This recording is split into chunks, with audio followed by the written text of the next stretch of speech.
جب اللہ رب العالمین نے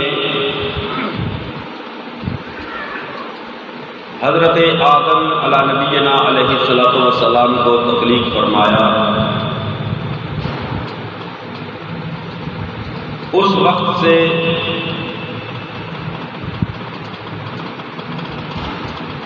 شیطان جو انسان کا ازلی دشمن ہے، کھلا دشمن ہے، اس نے ہمیشہ حق کو دبانے کی کوشش کی، لیکن اللہ رب العالمین احکم الحاکمین کی مدد، اس کی نصرت ہمیشہ سے حق والوں کے ساتھ رہی ہے۔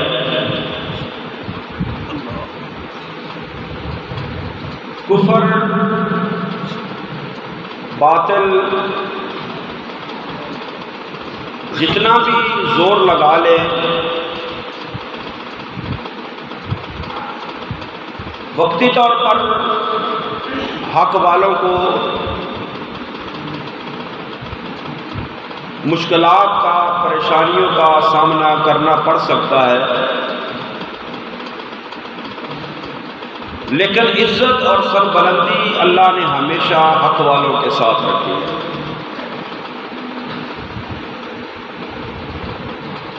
انبیاء کا سلسلہ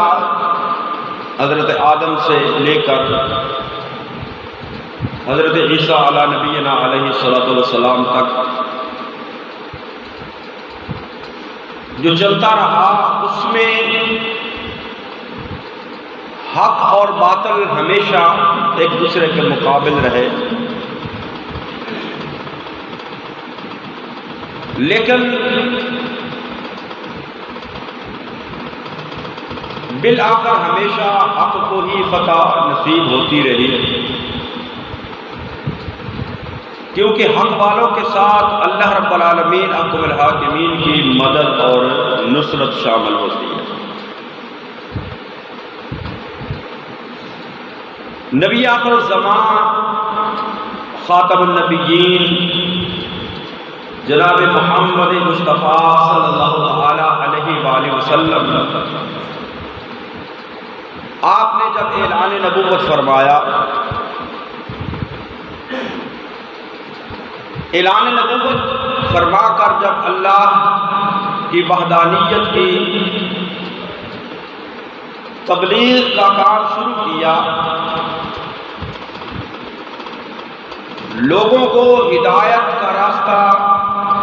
دکھایا، لوگوں کو ہدایت کے راستے کی طرف بلایا، تو وہ کفار، وہ مشرکین جنہوں نے اللہ رب العالمین احکم الحاکمین کے پیغام کو بھلا دیا ہوا تھا، اپنی مرضی اور اپنی خواہشات کے تابع ہو کر وہ زندگی بسر کر رہے تھے، اور حق کے راستے سے بھٹک کر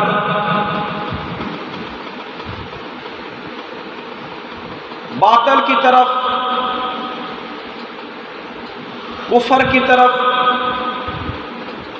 اور شرک کی طرف وہ اکٹھے ہو چکے تھے۔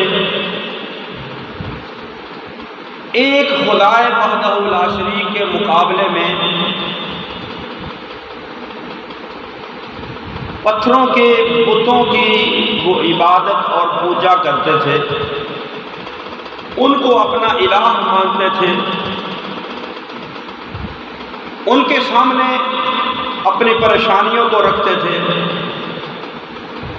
ان سے مرادیں مانگتے تھے۔ تو اللہ رب العالمین احکم الحاکمین کا یہ قانون قدرت تھا کہ جب بھی دنیا کے اندر کفر، شرک، گمراہی پھیل جاتی،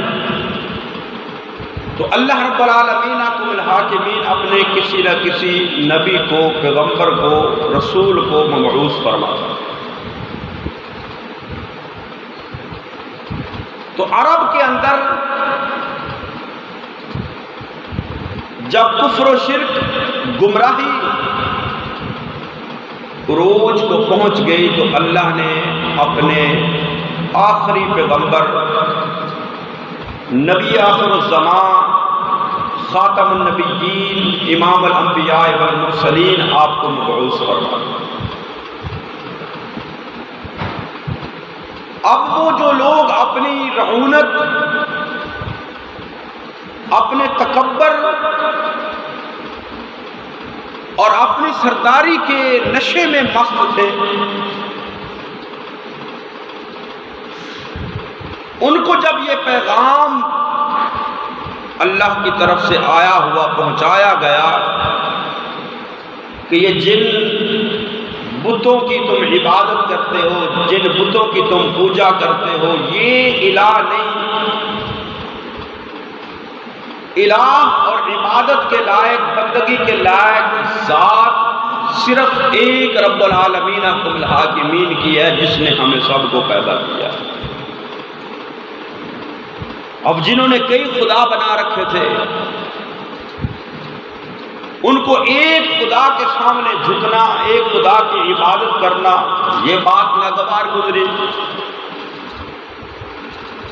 اور پھر نبی کریم صلی اللہ تعالیٰ علیہ وآلہ وسلم کی نبوت اور رسالت، وہ بھی ان کے لیے قابل قبول نہیں تھی۔ وہ کہتے تھے کہ اگر اللہ نے نبی اور رسول بنانا تھا کسی بڑے سردار کو، اللہ نبی اور رسول بناتا، لیکن اللہ نے محبوب کریم صلی اللہ تعالیٰ علیہ وآلہ وسلم کو اپنا آخری پیغمبر بنا کر، آخری رسول بنا کر، خاتم النبیین بنا کر مبعوث کیا۔ تو ابتدائے اسلام میں جب غریب لوگوں نے، کمزور لوگوں نے اسلام کو قبول کیا تو اہل مکہ نے، قریش مکہ نے، سرداران مکہ نے ان پر عرصہ حیات کو تنگ کر دیا، ان کے لیے زندہ رہنا مشکل کر دیا، ان کو طرح طرح سے تکالیف، پریشانیاں، سوشل بائیکاٹ، ہر طرح سے آزمائشیں، ہر طرح سے مشکلات، ہر طرح سے ظلم و ستم کے پہاڑ ان پر توڑے گئے۔ تو نبی کریم صلی اللہ تعالیٰ علیہ وآلہ وسلم نے اللہ کے حکم کے مطابق مسلمانوں کو مکہ چھوڑ کر مدینہ ہجرت کرنے کا حکم ارشاد فرمایا، اور آخر میں خود نبی کریم صلی اللہ تعالیٰ علیہ وآلہ وسلم بھی ہجرت فرما کر مکہ سے مدینہ تشریف لے گئے۔ اب وہ مشرکین مکہ، وہ قریش مکہ، وہ سرداران مکہ جو مسلمانوں پر ظلم و ستم کرتے تھے، جب انہوں نے دیکھا کہ یہ مسلمان ہم سے اپنی جان بچا کر چلے گئے ہیں، اور مدینہ طیبہ کے اندر رسول اللہ صلی اللہ تعالیٰ علیہ وآلہ وسلم نے مسلمانوں کو بڑے ایک منظم انداز سے ان کو رہنے کا طریقہ، سلیقہ، اور جب مدینہ کے اندر مسلمان پہنچے تو نبی کریم صلی اللہ تعالیٰ علیہ وآلہ وسلم نے سب سے پہلے وہاں مسجد کی تعمیر کروائی، عبادت گاہ کی تعمیر کروائی، کیونکہ مکہ کے اندر تو بیت اللہ شریف، جہاں مسلمان جب موقع ملتا وہاں جا کر اللہ کی عبادت اور بندگی کرتے، لیکن مدینہ طیبہ کے اندر نبی کریم صلی اللہ تعالیٰ علیہ وآلہ وسلم نے سب سے پہلے مسجد کی تعمیر، اس کو ترجیح دی، اور آقا کریم صلی اللہ تعالیٰ علیہ وآلہ وسلم جس مکان میں قیام پذیر تھے، حضرت ابو ایوب انصاری کا وہ مکان ہے۔ جہاں نبی کریم صلی اللہ تعالیٰ علیہ وآلہ وسلم کی رہائش تھی، آپ قیام پذیر تھے، اس کے ساتھ قبیلہ بنو نجار کا ایک باغ اور اس کی زمین تھی، اور وہ زمین یتیم بچوں کی، ان سے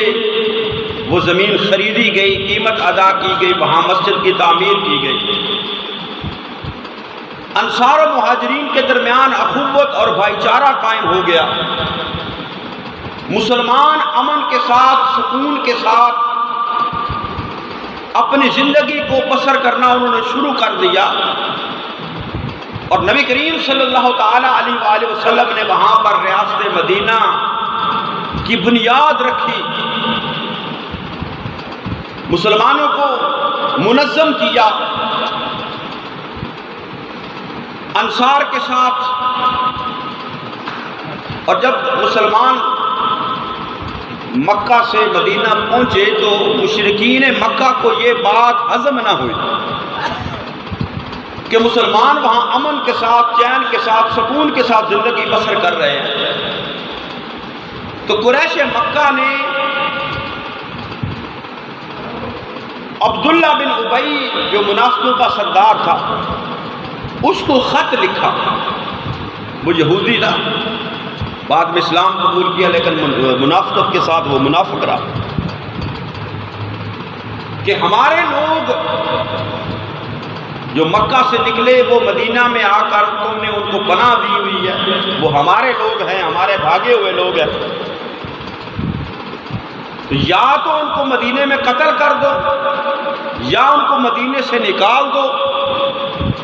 اگر ایسا نہیں کرو گے تو ہم قریش مکہ تمہارے اوپر چڑھائی کر کے تمہیں قتل کر دیں گے، تمہاری عورتوں کو بیوہ کر دیں گے، تمہارے بچوں کو یتیم کر دیں گے، یعنی دھمکی دی ان کو۔ نبی کریم صلی اللہ تعالیٰ علیہ وآلہ وسلم کو جب یہ بات پہنچی، آپ کو خبر ہوئی، آپ نے عبداللہ بن ابی کو بلایا، بلا کر اس سے بات کی کہ اے عبداللہ بن ابی، اگر تو نے قریش مکہ کی بات کو مانا تو پھر تو اپنے رشتہ داروں کو، اپنے بھائیوں کو ان کے ساتھ جنگ کرے گا، ان کے ساتھ لڑائی کر کے، تو انصار تو وہی لوگ تھے۔ خیر عبداللہ بن ابی کو بات سمجھ آ گئی، اس نے اس پر کوئی قدم نہ اٹھایا۔ یہ جنگ بدر جو ہے اس کے محرکات اور اس کے اسباب جو ہے وہ اس کی بات۔ اب جب کفار کی، قریش مکہ کی یہ چال بھی ناکام ہو گئی،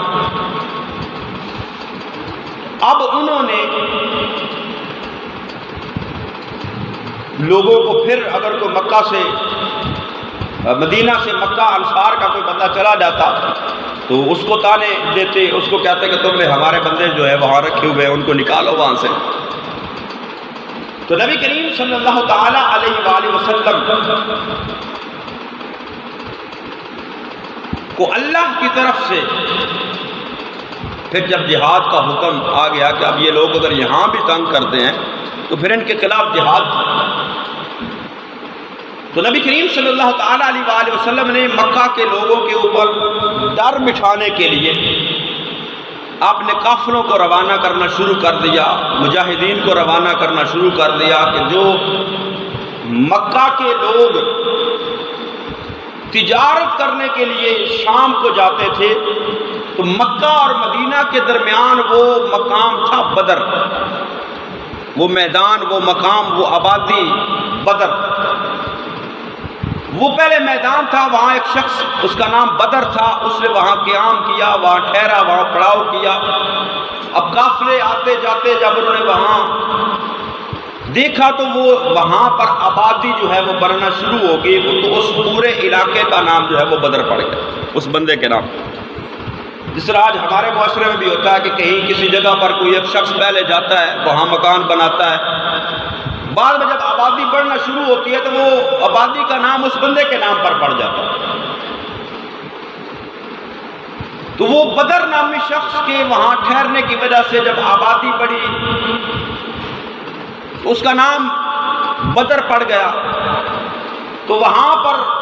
تجارتی قافلے آتے جاتے، خرید و فروخت ہوتی، اور سال میں وہاں ایک دفعہ میلہ لگتا، یعنی اس آبادی کی بڑی اہمیت تجارتی لحاظ سے بن گئی۔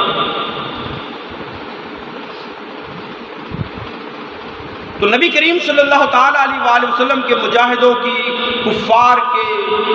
تجارتی قافلوں کے ساتھ جھڑپیں ہوئیں، اور قریش مکہ کا ایک شخص عمر نام کا، عمر بن الحضرمی، وہ قتل ہوا۔ اب قریش مکہ نے مسلمانوں پر جنگ مسلط کرنے کا ارادہ کیا، اور اس کے لیے انہوں نے بھرپور تیاری کی۔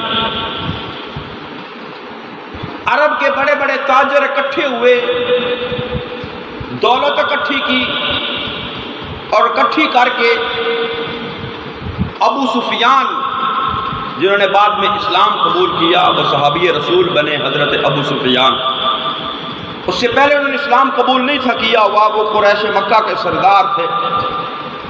ان کی سربراہی میں ایک بہت بڑا قافلہ ایک خطیر رقم کے ساتھ، مال تجارت کے ساتھ شام کی طرف بھیجا کہ اس سے جو منافع ہوگا، جو اس سے بچت ہوگی، جو ہمیں، اس کے ساتھ ہم جو ہے وہ مسلمانوں کو ان سے جنگ کریں گے، ان سے لڑائی کریں گے اور ان کو ختم کریں گے، کیونکہ اسلام کو بڑھتا اور پھلتا پھولتا دیکھ کر مشرکین مکہ جو ہے وہ برداشت نہیں تھے کر رہے کہ ہم نے تو یہاں ان کو بڑی تکلیفیں دی، ہم نے ان پر جو ہے وہ عرصہ حیات تنگ کر دیا، زندگی کی تکالیف دی، لیکن مدینہ میں جا کر وہ سکون سے رہ رہے، مدینہ میں جا کر وہ امن کی زندگی بسر کر رہے ہیں۔ جب نبی کریم صلی اللہ تعالیٰ علیہ وآلہ وسلم کو یہ پتا چلا کہ قریش مکہ نے اس طرح ایک قافلہ، تجارتی قافلہ بھیجا، تو نبی کریم صلی اللہ تعالیٰ علیہ وآلہ وسلم نے مجاہدین کو، چند صحابہ کرام کو اس طرف روانہ کیا، اس قافلے کی طرف، قافلے کی خبر گیری۔ ابو سفیان کو پتہ چلا، اس نے مکہ کے اندر پیغام بھیجا، وفد بھیجا کہ مسلمان ہمارے اوپر حملہ کرنا چاہتے ہیں، مسلمان ہمیں لوٹنا چاہتے ہیں، ہمارے قافلے کو لوٹنا چاہتے ہیں۔ اب اس قافلے کے اندر تمام سرداران مکہ، تمام قریش کے لوگوں کا مال تھا، پیسہ تھا، دولت تھی، اور آج کے حساب سے وہ کروڑوں روپیہ تھا اس وقت۔ انہوں نے پھر لشکر کو تیار کیا۔ نبی کریم صلی اللہ تعالیٰ علیہ وآلہ وسلم کو پتہ چلا، آپ نے مجاہدین کو بھیجا، تو وہ لشکر، وہ جو قافلہ تھا تجارتی، وہ نکل گیا۔ اب جب بدر کے میدان پر پہنچے، ادھر سے کفار کا قافلہ، جس میں تقریباً 1000 کے قریب لوگ تھے، بعض روایات میں 950 ہے، تقریباً 1000۔ ان کے پاس پیسے بھی ہیں، ان کے پاس دولت بھی ہے، ان کے پاس مال بھی ہے، ان کے پاس سواریاں بھی ہیں، سب کچھ ہے۔ وہ پوری تیاری کے ساتھ، عورتوں کو ساتھ لے کر، شراب و شباب اور عیاشی کا پورا سامان کر کے مسلمانوں پر حملہ کرنے کی غرض سے آئے۔ ادھر نبی کریم صلی اللہ تعالیٰ علیہ وآلہ وسلم کو خبر ملی تو آپ نے صحابہ کو جمع کیا، اور صحابہ کا لشکر جو تھا، جس میں مہاجرین اور انصار دونوں صحابہ کرام تھے، وہ 305 لوگوں کا لشکر۔ اصحاب بدر 313 شمار کیے جاتے ہیں، لیکن 8 لوگ صحابہ انصار و مہاجرین میں سے ایسے تھے جو مدینہ کے اندر تھے، لشکر کے اندر نہیں تھے، لیکن نبی کریم صلی اللہ تعالیٰ علیہ وآلہ وسلم نے ان کو بھی مال غنیمت سے حصہ عطا فرمایا، اور ان کو بھی اصحاب بدر میں شمار کیا۔ اس طرح 305 اور وہ 8 جن میں حضرت عثمان غنی بھی شامل تھے، جو میدان بدر کے اندر نہیں گئے، مدینہ طیبہ کے اندر موجود تھے، لیکن نبی کریم صلی اللہ تعالیٰ علیہ وآلہ وسلم نے ان کو بھی اصحاب بدر میں شمار کیا، کچھ انصار کے لوگ تھے۔ اور نبی کریم صلی اللہ تعالیٰ علیہ وآلہ وسلم جب مدینہ سے بدر کی طرف روانہ ہوئے، تو مدینہ طیبہ کے اندر آپ نے ایک صحابی حضرت ابو لبابہ کو اپنا خلیفہ اور نائب مقرر کیا۔ یہاں بڑا ایک اہم بات اور اہم مسئلہ کہ نبی کریم صلی اللہ تعالیٰ علیہ وآلہ وسلم نے کئی ایک غزوات پر جاتے ہوئے کبھی کسی صحابی کو مقرر کیا، یہ جہاں پر حضرت ابو لبابہ کو مقرر کیا،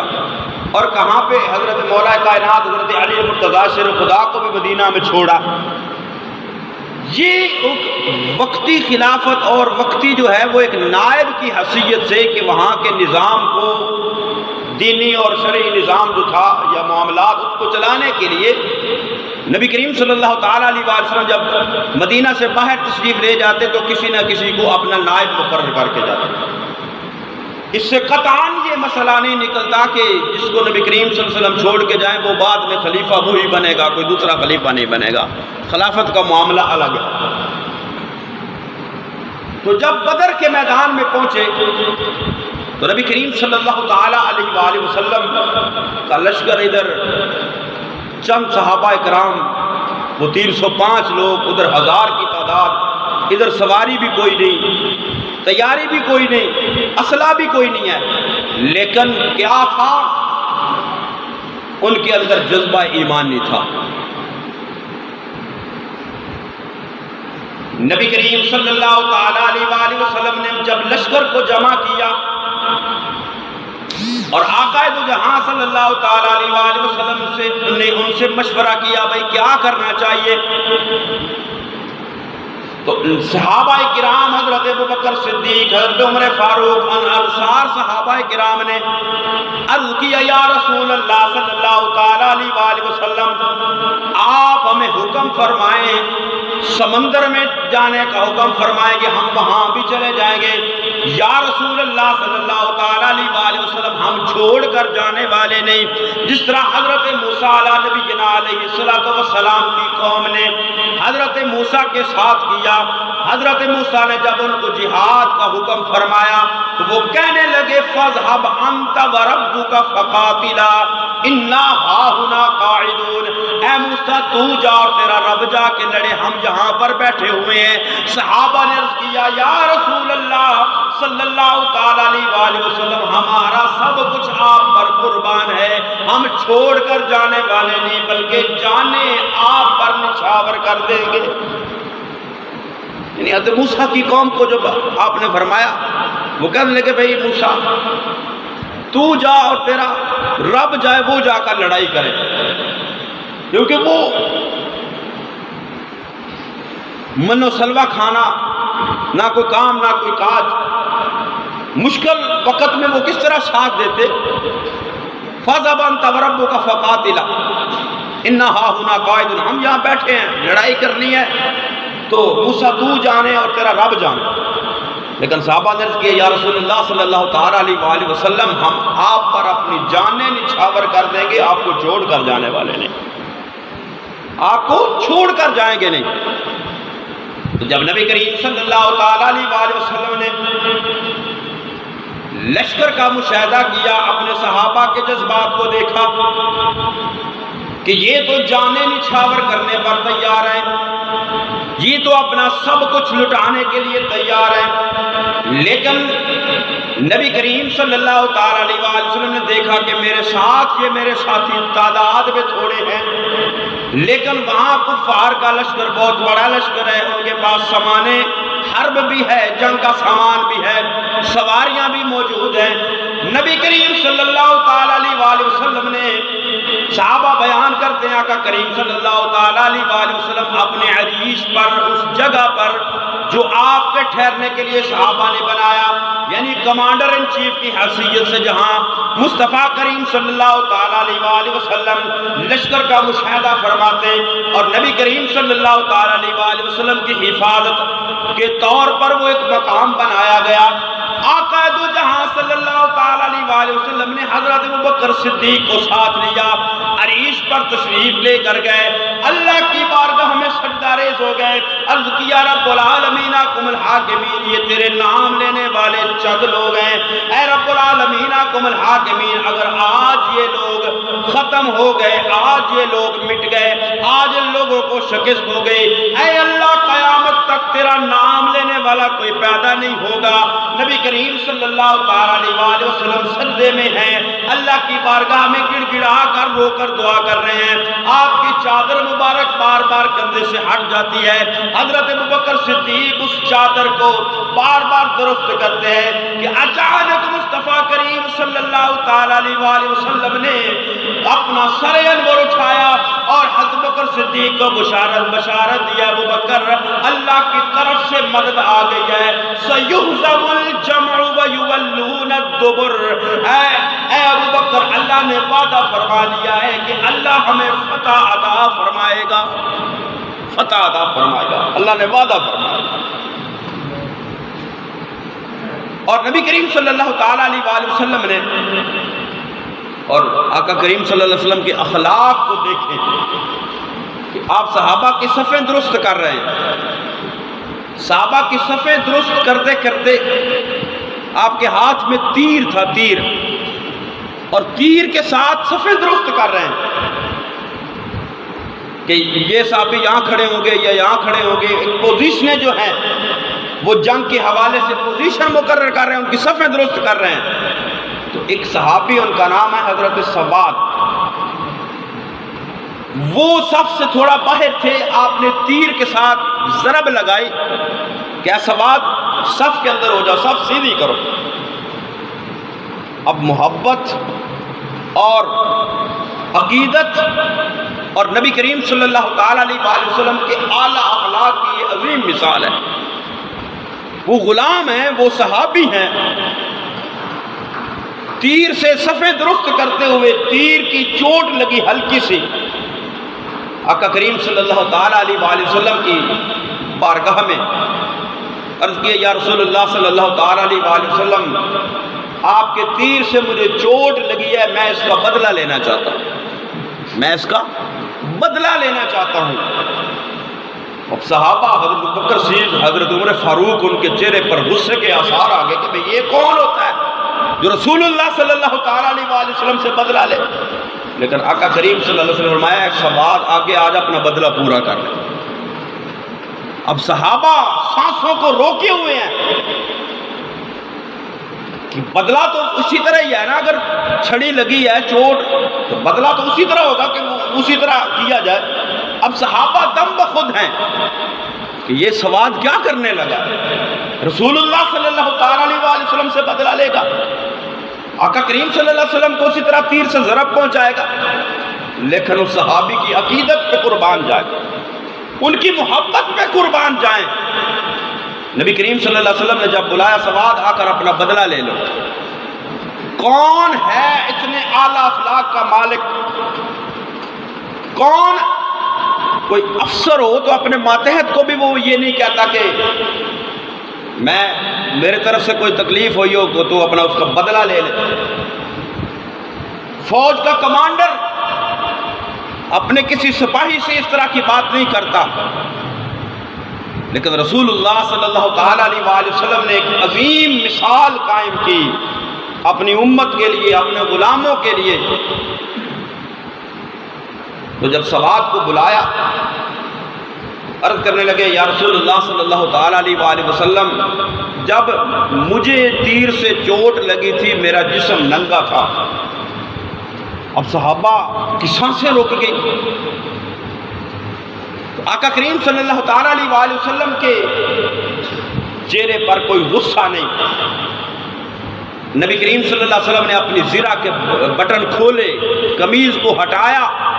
اور اپنا شکم اطہر جو ہے اس کو ننگا کیا، فرمایا ہے سواد اپنا بدلہ لے لے۔ اب سواد کی چیخیں نکل گئی، دوڑ کر رسول اللہ صلی اللہ علیہ وسلم کے جسم اقدس کو چومنا اور مس کرنا شروع کر دیا۔ عرض کیا، یا رسول اللہ صلی اللہ علیہ وسلم، میں کون ہوتا ہوں آپ سے بدلہ لینے والا؟ یا رسول اللہ، میری خواہش تھی میں آپ کے جسم کے ساتھ ٹچ ہو جاؤں، لگ جاؤں، کیونکہ آپ کے جسم کے ساتھ لگ گیا میں جہنم کی آگ سے بچ جاؤں گا۔ یہ ان کی محبت اور یہ عقیدت تھی۔ تو اللہ رب العالمین احکم الحاکمین کے محبوب کریم صلی اللہ علیہ وسلم نے جب اللہ کی طرف سے مدد اور نصرت، وَلَقَدْ نَصَرَكُمُ اللَّهُ بِبَدْرٍ وَأَنْتُمْ أَذِلَّةٌ، اللہ نے فرمایا کہ اے محبوب جب تم بدر میں تھوڑے تھے، تھوڑے، تو اللہ نے اس وقت تمہیں فتح عطا فرمائی، فتح کی بشارت مل گئی۔ تو آقا دو جہاں صلی اللہ تعالیٰ علیہ وسلم نے لڑائی سے پہلے ہی زمین پر نشان لگا دیے، چھڑی سے لائنیں لگا دی، چھڑی سے لکیریں لگا دی، فرمایا یہاں پر فلاں کافر مرے گا، یہاں پر عتبہ مرے گا، یہاں پر شیبہ مرے گا، یہاں پر ابو جہل مرے گا۔ کافروں کے نام لے لے کر رسول اللہ صلی اللہ تعالیٰ علیہ وسلم نے نشان لگا دیے، یہاں فلاں کافر مرے گا، یہاں فلاں کافر مرے گا، یہاں فلاں کافر مرے گا۔ صحابہ بیان کرتے ہیں صبح جب جنگ ختم ہوئی، اللہ نے فتح سے ہمکنار کیا تو ہم نے دیکھا جہاں مصطفیٰ نے نشان لگائے تھے، جس کافر کے لیے نشان لگایا تھا وہ کافر وہیں پر مرا تھا، 1 انچ بھی آگے پیچھے نہیں تھا، 1 انچ بھی آگے پیچھے نہیں تھا۔ یہ ہے مصطفیٰ کریم صلی اللہ تعالیٰ علیہ وسلم کا علم غیب کہ جنگ ابھی ہونی ہے۔ فتح کا تو اللہ نے وعدہ فرما دیا، لیکن جنگ ہوئی نہیں، کافر قتل ہوئے نہیں۔ اس سے پہلے آقا فرما رہے ہیں یہاں فلاں کافر مرے گا، یہاں فلاں کافر مرے گا، یہاں فلاں کافر مرے گا۔ یعنی مصطفیٰ کریم صلی اللہ تعالیٰ علیہ وسلم نے جو فرمایا اسی طرح ہوا، جو کافر جہاں پر نشان تھا وہیں پر آ کر مرا، وہیں پر مردود ہوا، وہیں پر واصل جہنم ہوا، اس سے آگے پیچھے 1 انچ نہیں تھا ہوا۔ یعنی نبی کریم صلی اللہ تعالیٰ علیہ وسلم اللہ کی عطا سے آنے والے ہر واقعہ کی خبر رکھتے ہیں۔ یہ ہمارا اہل سنت و جماعت کا عقیدہ ہے کہ اللہ کی عطا سے نبی کریم صلی اللہ تعالیٰ علیہ وسلم آنے والی ہر بات کا، قیامت تک ہونے والے واقعات کو مصطفیٰ کریم صلی اللہ علیہ وسلم جانتے ہیں۔ تو اللہ نے فتح عطا فرمائی۔